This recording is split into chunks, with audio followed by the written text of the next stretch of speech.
ನಮಸ್ಕಾರ ವೀಕ್ಷಕರೇ, welcome to my YouTube channel Kavita's kitchen. ನಾನು ಇವತ್ತು ನಿಮಗೆ ಸೌಜಿ ಸ್ಟೈಲ್ ಚಿಕನ್ ಕೊರಡು ಮಾಡೋ ವಿಧಾನ ತೋರಿಸ್ತಾ ಇದ್ದೀನಿ. ತುಂಬಾ ಟೇಸ್ಟಿಯಾಗಿರುತ್ತೆ. ಬಿಸಿ ಬಿಸಿ ಅನ್ನದ ಜೊತೆ ಹಾಕೊಂಡು ತಿಂತಾ ಇದ್ರೆ ವಾವ್, ಸೂಪರ್ ಕಾಂಬಿನೇಷನ್.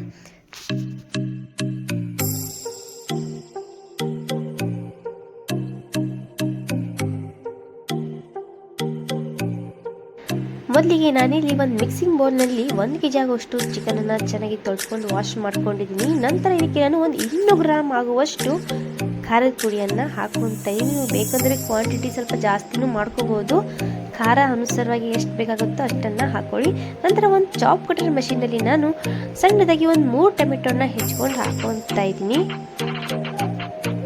ನಂತರ ಇದಕ್ಕೆ ನಾನು 1 ಟೇಬಲ್ ಸ್ಪೂನ್ ಆಗುವಷ್ಟು ಅರಿಶಿನ, 1 ಟೇಬಲ್ ಸ್ಪೂನ್ ಗರಂ ಮಸಾಲ, ಅರ್ಧ ಟೀ ಸ್ಪೂನ್ ಆಗುವಷ್ಟು ಚಿಕನ್ ಮಸಾಲ ಪೌಡರ್, ಒಂದು ಅರ್ಧ ಕಪ್ ಆಗುವಷ್ಟು ನಾನಿಲ್ಲಿ ಕೊತ್ತಂಬರಿ ಸೊಪ್ಪು, ಅರ್ಧ ಕಪ್ ಆಗುವಷ್ಟು ಪುದೀನ ಸೊಪ್ಪು, ರುಚಿಗೆ ತಕ್ಕಷ್ಟು ಉಪ್ಪು ಹಾಕಿ ಇದನ್ನು ಚೆನ್ನಾಗಿ ಮಿಕ್ಸ್ ಮಾಡ್ಕೊಳ್ಳೋಣ.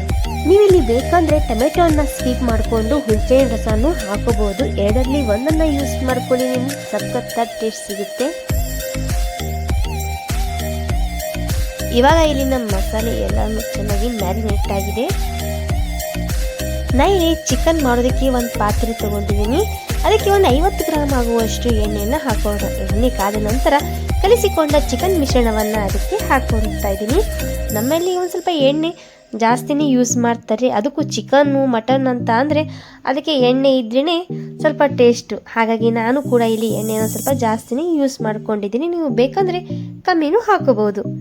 ನೋಡಿ, ನಾನು ಇಲ್ಲಿ ಎಲ್ಲ ಚಿಕನನ್ನು ಹಾಕಿ ಇದನ್ನು ಚೆನ್ನಾಗಿ ಕಲಿಸ್ಕೊತಾ ಇದ್ದೀನಿ. ಇವಾಗ ಇದನ್ನು ನಾವು ಒಂದು 20 ನಿಮಿಷ ಆಗುವಷ್ಟು ಒಂದು ಪ್ಲೇಟ್ ಮುಚ್ಚಿ ಇದನ್ನು ಸ್ಟೀಮ್ ಮಾಡ್ಕೋಬೇಕು. ಗ್ಯಾಸ್ ಲೋ ಫ್ಲೇಮ್ನೇ ಇಟ್ಕೊಂಡು ನಾವು ಇಲ್ಲಿ ಬೇಯಿಸ್ಕೊಂಡ್ರೆ ನಮ್ಮ ಚಿಕನ್ ಪೀಸು ಸ್ವಲ್ಪ ಸಖತ್ತಾಗಿಯೇ ಬರುತ್ತೆ.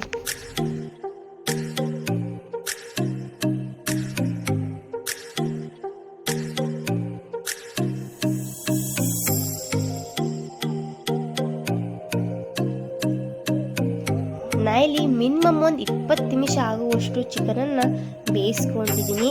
ಇವಾಗ ಇಲ್ಲಿ ನಮ್ಮ Souji ಕೊರಡು chicken ready to serve. ನೋಡಿ, ಒಂದೊಂದು ಪೀಸು ಕೂಡ ಇಲ್ಲಿ ತುಂಬಾ ಜ್ಯೂಸಿಯಾಗಿ ಬಂದಿದೆ. ಇದನ್ನ ಇವಾಗ ನಾನು ಒಂದು ಸರ್ವಿಂಗ್ ಬೌಲಿಗೆ ಹಾಕೊಳ್ತಾ ಇದ್ದೀನಿ.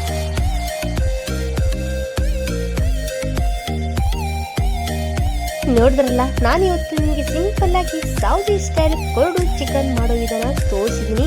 ಇವತ್ತಿನ ಈ ವಿಡಿಯೋ ಇಷ್ಟವಾದರೆ ಲೈಕ್ ಮಾಡಿ, ಶೇರ್ ಮಾಡಿ ಹಾಗೂ ಕಮೆಂಟ್ ಮಾಡಿ. ತಪ್ಪದೆ ಬೆಲ್ ಐಕಾನ್ ಅನ್ನು ಒತ್ತಲು ಮರಿಬೇಡಿ. ಈ ವಿಡಿಯೋನ ನೀವು ನಿಮ್ಮ ಫ್ಯಾಮಿಲಿ ಹಾಗೂ ಫ್ರೆಂಡ್ಸ್ ಜೊತೆಯನ್ನು ಶೇರ್ ಮಾಡಿ. ನನಗೆ ಕಮೆಂಟ್ ಬಾಕ್ಸ್ನಲ್ಲಿ ಈ ವಿಡಿಯೋ ಹೇಗೆ ಬಂದಿದೆ ಅಂತ ಅದನ್ನು ಕೂಡ ನನಗೆ ತಿಳಿಸಿ. ನಮಸ್ಕಾರ.